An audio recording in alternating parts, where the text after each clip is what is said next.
Crime Story by Catlin. Locally, the official police story implied the perp, now the deceased, was a well-known crazy person, who, on the day in question, had been the subject of one police call already, was observed to be acting in an irrational manner, suggestive of intoxication or drug use. A stern warning was issued, but several hours later, yet another call from the same address was recorded.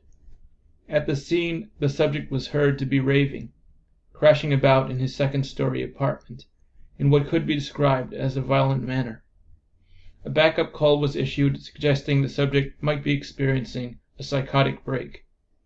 The first 4 officers on the scene conferred and decided to initiate a 2-pronged assault, 2 officers approaching from the stairway, and 2 by a window accessible from rear of the building fire escape.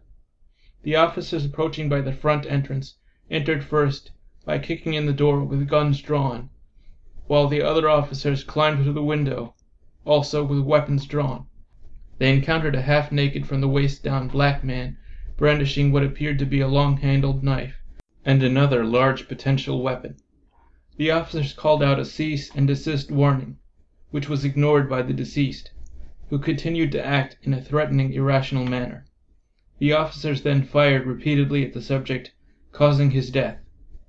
In the subsequent investigation and trial, verbal accounts and on-the-scene evidence downgraded the subject's weapons to a barbecue-style long-handled knife and fork, to a serrated kitchen knife and large Tonka toy truck, to a house key and miniature Hot Wheels car.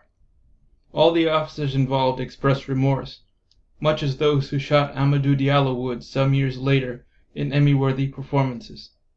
All the officers, in both cases, were exonerated, though whether the local cops took the judge out to dinner after the trial, as New York's finest did, is unknown at this time.